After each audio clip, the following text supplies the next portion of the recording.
दोस्तों, जो औरतें हर रोज नहाती हैं, उन्हें ये कथा जरूर सुननी चाहिए। तथा जो भी स्त्री पुरुष निर्वस्त्र स्नान करते हैं और जो स्त्री या पुरुष सूर्योदय के बाद नहाते हैं, उन्हें कौन सा पाप लगता है, उनके जीवन में इसका क्या असर पड़ता है, इस एक कहानी के जरिए आज आपको बताया जाएगा। साथ ही यह वीडियो आपको बहुत अच्छी जानकारी और सीख देकर जाएगी, इसलिए दोस्तों हमारे साथ अंत तक जरूर बने रहे। नमस्कार दोस्तों, एक समय की बात है, माता लक्ष्मी जी और भगवान विष्णु जी सागर में शेषशय्या पर विश्राम कर रहे थे। तभी पक्षी राज गरुड़ जी उस स्थान पर आ जाते हैं और भगवान विष्णु तथा माता लक्ष्मी से पूछने लगते हैं, हे प्रभु, मैं पृथ्वी लोक का भ्रमण करके आया हूँ, लेकिन मेरे मन में बहुत दुविधा है। मैंने देखा कि पृथ्वी लोक पर अनेक स्त्रियां नित्य स्नान करती हैं, आपकी पूजा करती हैं, किंतु फिर भी दुखी ही रहती हैं। आपकी आराधना भी करती हैं, परंतु फिर भी उनके घर में का निवास नहीं होता। इसका क्या कारण है? उनके दुखी रहने का क्या कारण है? हे प्रभु, कृपया आप मुझे बताएं कि स्नान करने की सर्वोत्तम विधि क्या है। स्नान कब और कैसे करना चाहिए? स्नान करते समय कौन से मंत्रों का उच्चारण करना चाहिए? मेरे मन में इन प्रश्नों को जानने की जिज्ञासा हो रही है। गरुड़ जी द्वारा इस प्रकार से प्रश्न पूछने पर भगवान विष्णु कहते हैं, हे पक्षीराज गरुड़, आपने बहुत ही उचित प्रश्न किया है। स्नान करना अत्यंत आवश्यक होता है। स्नान करने से ही शरीर पवित्र होता है और मनुष्य पूजा पाठ आदि कर्म करने के योग्य बनता है। स्नान से ही शरीर शुद्ध होता है, इसीलिए मनुष्य को नित्य स्नान करना चाहिए। तुम्हारे सभी प्रश्नों के उत्तर देने से पूर्व मैं तुम्हें एक अत्यंत पवित्र कथा सुनाता हूँ, उसे तुम ध्यान से सुनो। इस कथा में तुम्हें तुम्हारे सभी प्रश्नों के उत्तर प्राप्त हो जाएंगे। इतना कहकर भगवान विष्णु ने गरुड़ जी को स्नान का महत्व बताते हुए एक कथा सुनाते हैं, जिसे सभी मनुष्यों को ध्यान से सुनना चाहिए। इसीलिए दोस्तों, आप सबसे निवेदन है कि आप सभी इस कथा को पूरा जरूर सुने, क्योंकि आधा अधूरा ज्ञान अनर्थ का कारण होता है। तो चलिए दोस्तों, इस पवित्र कथा को शुरू करते हैं। भगवान विष्णु जी कहते हैं, हे गरुड़ राज, एक गरीब आदमी था, उसका नाम धन्ना था। वह एक गांव में अपनी पत्नी के साथ रहता था। वह भिक्षा मांगकर अपना गुजर बसर करता था, लेकिन वह अपने जीवन से खुश नहीं था, क्योंकि वह दिन भर भिक्षा मांगता था, लेकिन फिर भी वह और उसकी पत्नी को भरपेट भोजन नहीं मिल पाता था। उन दोनों को कम खाकर ही गुजारा करना पड़ता था। एक दिन धन्ना की पत्नी बोली, कब तक कम खाना खाकर गुजारा करेंगे? ऐसा कब तक चलेगा? आप कुछ करो, इसका अब नहीं रहा जाता। हर रोज भूखा ही सोना पड़ता है, कभी भी भर पेट भोजन नहीं मिलता है। ये सुनकर धन्ना बोला, मैं क्या करूं? मैं तो दिन भर भिक्षा मांगता हूं, और क्या कर सकता हूं? पर अब कोई ज्यादा भिक्षा मुझे नहीं देता है। लोगों ने दान धर्म करना बंद कर दिया है। फिर धन्ना की पत्नी बोली, मैंने सुना है हिमालय पे एक महाज्ञानी साधु रहते हैं। वह सभी तरह की समस्या का समाधान बताते हैं। आप उनसे जाकर मिलिए और उनसे पता करिए इस समस्या का क्या समाधान है। तब धन्ना बोला, ठीक है, मैं कल ही उनसे मिलने के लिए निकलता हूँ। हिमालय धन्ना के घर से बहुत दूर था, इसलिए वह अगले दिन सुबह ही हिमालय के लिए निकल गया। धन्ना चलता रहा, चलते चलते वह थक गया। तब वह एक विशाल पेड़ की छांव में बैठकर आराम करने लगा। धन्ना आराम कर रहा था, तभी वो विशाल पेड़ बोला, कहाँ जा रहे हो? पेड़ की आवाज सुनकर धन्ना पहले तो डर गया, लेकिन खुद को संभालते हुए बोला, मैं हिमालय एक ज्ञानी साधु से मिलने जा रहा हूँ। फिर विशाल पेड़ ने कहा, मैं भी बहुत परेशान हूँ। मैं इतना विशाल हूँ और मेरे ऊपर बहुत सारे फल भी आते हैं, लेकिन फल पकने से पहले ही सड़ जाते हैं, जिसकी वजह से कोई भी मेरे फल खा नहीं पाता है।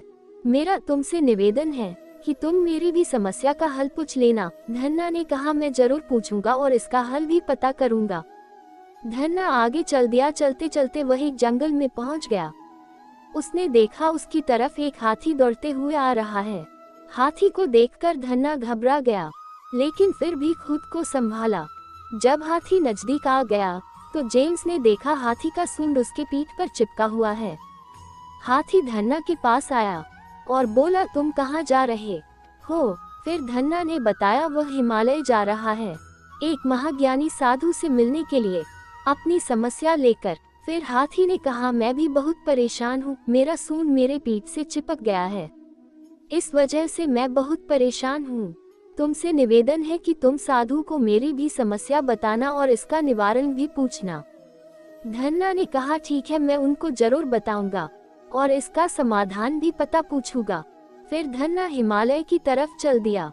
चलते चलते धन्ना बहुत दूर पहुंच गया। वह एक सुनसान जगह पर पहुंचा। तब उसने देखा एक इंसान का सिर हवा में घूम रहा है और उसी के तरफ आ रहा है। उसका सिर तो था, लेकिन बाकी शरीर का हिस्सा नहीं था। धन्ना अब थोड़ा थोड़ा डरने लगा, लेकिन उसने खुद को संभाला। सिर धन्ना के पास आया और बोला, कहाँ जा रहे हो? धन्ना ने उसे भी बताया कि वह एक महाज्ञानी साधु से मिलने जा रहा है, अपनी परेशानी दूर करने के लिए। तब घूमता हुआ सिर बोला, मुझे मरे हुए बहुत समय हो गया है, फिर भी मैं भटक रहा हूँ। मुझे मोक्ष नहीं मिल रही है, केवल मेरा सिर है और मैं ना खा सकता हूँ, न पी सकता हूँ, और मुझे हमेशा प्यास लगी रहती है, लेकिन मैं हर वक्त भटकता रहता हूँ। मेरा तुमसे निवेदन है, मेरे बारे में भी उस ज्ञानी साधु को बताना और इसका हल भी पूछना। धन्ना ने कहा, मैं जरूर तुम्हारे बारे में भी उनको बताऊंगा और इसका हल भी पता करूंगा। फिर धन्ना आगे चल दिया। फिर चलते चलते वह दूसरे राज्य में पहुंच गया। वहां उसने देखा एक बहुत बड़ा और गहरा तालाब है, लेकिन उसमें पानी नहीं है, वह बिल्कुल खाली है। धन्ना उसी खाली तालाब के किनारे बैठकर आराम करने लगा। तभी वहां पर उस राज्य के राजा आ गए और उन्होंने धन्ना से हाल चाल पूछा और पूछा, कहाँ जा रहे हो? धन्ना ने बताया, मैं हिमालय जा रहा हूँ, एक ज्ञानी साधु से मिलने के लिए। राजा ने कहा, मेरी भी एक बहुत बड़ी परेशानी है, मेरे राज्य में पानी की हमेशा कमी रहती है, उसी कमी को दूर करने के लिए मैंने ये बड़ा तालाब खुदवाया है, लेकिन कितना भी गहरा खुदवा लूं, लेकिन पानी नहीं मिलता है। तुम उन साधु से जरूर पूछना मेरे तालाब में पानी क्यों नहीं है। फिर धन्ना ने कहा, ठीक है, मैं साधु से इसके बारे में बात करूंगा। कुछ देर बाद वहां से धन्ना हिमालय की तरफ चल दिया। कई दिनों बाद धन्ना हिमालय पहुंच गया। वहां जाकर वह उस महाज्ञानी साधु से मिला और अपनी समस्या बताया और उसका समाधान पूछा।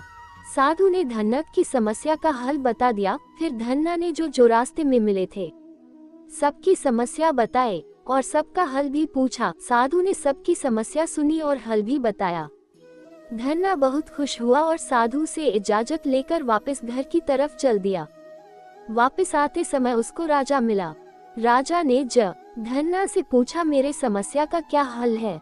धन्ना ने कहा, आपकी एक राजकुमारी है जिसकी उम्र ज्यादा होती जा रही है, लेकिन आप फिर भी उसकी शादी नहीं कर रहे हैं। वह हमेशा रात में रोती है, इसी वजह से आपके तालाब में पानी नहीं है।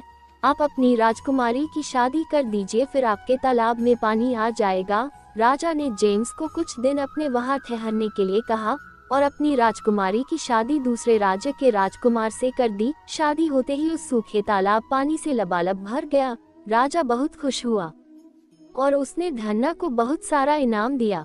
धन्ना इनाम लेकर घर की तरफ चल दिया। फिर उसको रास्ते में घूमता हुआ वही सिर मिला। उसने धन्ना से पूछा, साधु ने मेरे बारे में क्या बताया? धन्ना ने बताया, आप जब जीवित थे तब आपने बहुत सूद लिया और सूदखोरों को कभी भी मुक्ति नहीं मिलती है। आपकी समस्या का कोई हल नहीं है। जब तक आपकी जिंदगी बची है आप हमेशा ऐसे ही भटकते रहेंगे, आपको कभी भी मुक्ति नहीं मिलेगी। फिर धन्ना घर की तरफ चल दिया। चलते चलते रास्ते में हाथी मिला। हाथी दौड़ता हुआ धन्ना के पास पहुंचा और पूछा, मेरे बारे में साधु ने क्या बताया है?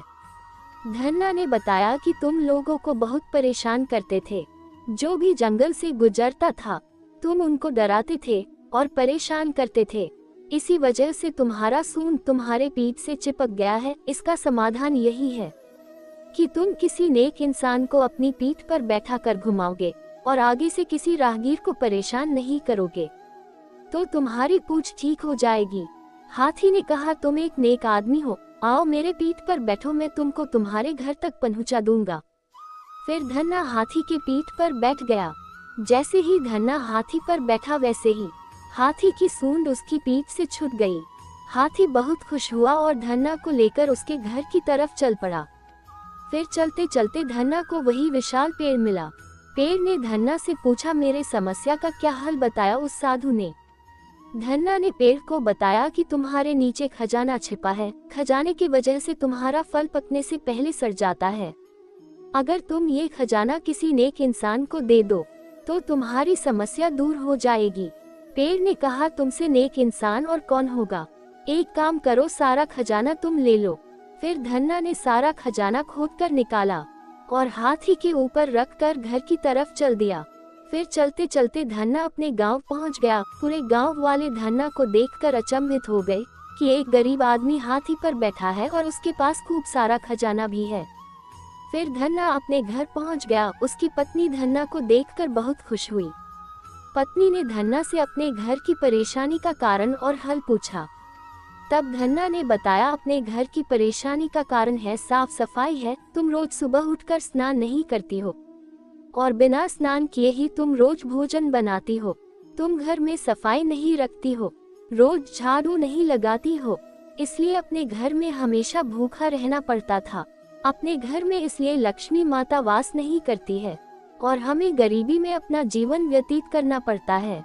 धन्ना की पत्नी बोली, अब से मैं घर बिल्कुल साफ सुथरा रखूंगी। फिर धन्ना बहुत अमीर इंसान बन गया और अपना जीवन खुशी खुशी जीने लगा। तो दोस्तों, इस प्रकार से हमारे जीवन में स्नान का बहुत अधिक महत्व होता है। इस प्रकार से भगवान विष्णु जी ने गरुड़ जी को ठीक समय और मुहूर्त के हिसाब से स्नान का महत्व बताया है। विष्णु जी ने कहा, हे गरुड़ राज, मैं अब आपको वह 12 बातें बताता हूँ। जो भी मनुष्य इन 12 बातों को नहाते समय ध्यान में रखता है वह कभी भी दुखी नहीं रहता है। उसके घर में देवी लक्ष्मी का वास होता है, उसके घर में अपार धन आता है, घर में कभी भी लड़ाई झगड़ा या क्लेश नहीं होते हैं, उसका पूरा परिवार हंसी खुशी के साथ सुखपूर्वक जीवन व्यतीत करता है। दोस्तों, तब गरुड़ राजा ने कहा, हे प्रभु, आप हमें यह 12 बताए जिसका मनुष्य जीवन पर कैसे प्रभाव होता है। इस विषय में मैं जानना चाहता हूँ, कृपा करें और मेरी जिज्ञासा को शांत करें। दोस्तों, इसके बाद भगवान विष्णु उन बातों को बताना शुरू कर देते हैं। प्रिय दर्शकों, यह 12 बातें आप लोग भी बिल्कुल ध्यान से सुनना। इसके बाद भगवान विष्णु कहते हैं, हे पक्षी राजगरुड़, यह 12 बातें बताने के बाद मैं आपको एक बात और बताऊंगा। जो औरतें कपड़े खोलकर स्नान करती हैं उनके लिए यह बात बहुत ही महत्वपूर्ण है। दोस्तों, विष्णु जी कहते हैं, प्रतिदिन स्नान करने से शरीर निरोगी रहता है तथा मन प्रसन्न रहता है। स्नान से चेहरे की क्रांति और शारीरिक आकर्षण में भी बढ़ोतरी होती है। अगर इस नित्य कर्म के दौरान कुछ शेष बातों का ध्यान रखा जाए तो आध्यात्मिकता से भी ज्यादा लाभ पाया जा सकता है। नहाने के क्रम में इन बातों का ख्याल जरूर रखा जाना चाहिए। सबसे पहले स्नान करने के बाद शुद्ध होकर पूजा पाठ आदि सारे काम करने के योग्य बनते हैं, इसलिए सुबह को ही स्नान कर लेना चाहिए। दूसरी बात, शास्त्रों में कहा गया है कि स्नान करने से इन 7 गुणों की प्राप्ति होती है। रूप, तेज, बल, पवित्रता, आयु, आरोग्य, निर्मल, पुष्ट आरोग्य और स्वास्थ्य चाहने वालों को हर मौसम में और हर दिन स्नान करना चाहिए। चौथी बात, शास्त्रों में कहा गया है कि सुबह स्नान करने से पापों का नाश होता है और पुण्य मिलता है। ऐसा भी कहा गया है कि सुबह नहाने वालों के पास नकारात्मक शक्तियां नहीं भटकती, इसीलिए सुबह के समय स्नान करना ही उचित है। पांचवी बात, बीमारी के हालत में सिर के नीचे से ही स्नान करना चाहिए या गीले वस्त्रों से शरीर को पोंछ लेना भी एक तरह का स्नान ही कहा गया है। छठी बात, सुबह की लालिमा छाने से पहले ही स्नान लेना श्रेष्ठ माना गया है। सातवीं बात, तेल लगाकर और देह को मलमल कर नदी में नहाना मना है। इसकी जगह नदी से बाहर निकलकर तट पर ही शरीर साफ करके नदी में डुबकी लगाना उचित है। आठवीं बात, जिन घाटों पर कपड़े धोए जाते हैं वहां का जल अपवित्र माना गया है, इसलिए वहां से कुछ दूर हटकर ही नहाना चाहिए। नौवीं बात, नदी में 11 या 21 डुबकियां लगाना योग्य बताया गया है। 10वीं बात, पवित्र नदियों में कपड़े निचोड़ की मना है। नदी में किसी तरह की गंदगी नहीं बहानी चाहिए। 11वीं बात, नल की तुलना में झरने का पानी, झरने से ज्यादा नदी का पानी, नदी के पानी से किसी तीर्थ का जल और तीर्थ के जल से गंगाजल अधिक श्रेष्ठ माना गया है। अंतिम 12वीं बात, गंगा माता का कथन है कि स्नान करते वक्त कोई चाहे जहाँ भी मेरा स्मरण करेगा मैं वहाँ के जल में प्रवेश कर जाऊंगी। दोस्तों, इसके बाद भगवान श्री हरि ने कहा, हे गरुड़ राज, अब मैं आपको औरतों के बारे में बताता हूँ जो औरतें कपड़े खोलकर स्नान करती हैं। धर्म शास्त्रों में हर एक चीज के लिए कुछ नियम बनाए गए हैं। इन नियमों में से स्नान को लेकर कई बातें बताई है। ऐसा भी माना जाता है कि आम व्यक्ति को शास्त्रों के नियमों का पालन जरूर करना चाहिए, जिससे उनके घर की सुख समृद्धि बनी रहती है और खुशहाली आती है। साथ में अपार धन बरसता है, माता लक्ष्मी प्रसन्न होती है। दरअसल हमारे शास्त्रों में ऐसी कई बातें लिखी गई हैं जिनका हम पालन सदियों से करते चले आ रहे हैं, लेकिन उसके कारणों के बारे में हमें अभी भी पूरी जानकारी नहीं है। ऐसे ही नियमों में से एक है निर्वस्त्र स्नान करना। आपने अक्सर घर के बड़े बुजुर्गों को ऐसा कहते सुना होगा कि कभी भी स्नान बिना कपड़ों के यानी निर्वस्त्र नहीं करना चाहिए। अगर हम पौराणिक कथाओं की बात करें तो निर्वस्त्र स्नान की मनाही का एक सबसे बड़ा कारण भगवान श्री कृष्ण जी के समय से जुड़ा है। पौराणिक कथाओं के अनुसार एक बार जब गोपिकाएं सरोवर में स्नान कर रही थी और वह निर्वस्त्र थी, उस बालकृष्ण ने गोपियों के सभी वस्त्र छिपा दिए थे और गोपियों ने अपने वस्त्र वापस लेने की प्रार्थना की। तब श्री कृष्ण जी ने उन्हें समझाया कि कहीं भी निर्वस्त्र वस्त्र धारण किए स्नान नहीं करना चाहिए, इससे जल के देवता वरुण देव का अपमान होता है। इसलिए आपको निर्वस्त्र स्नान न करने की सलाह दी जाती है। दोस्तों, आशा करते हैं कि आपको हमारे द्वारा बताई गई यह जानकारी आपको पसंद आई होगी और अंत में जय मां लक्ष्मी जरूर लिखें। और अगर आप चैनल पर नए हैं तो चैनल को एक बार जरूर सब्सक्राइब करें और वीडियो अच्छी लगी हो तो कृपया वीडियो को लाइक जरूर कर दें। आप सभी का बहुत बहुत धन्यवाद।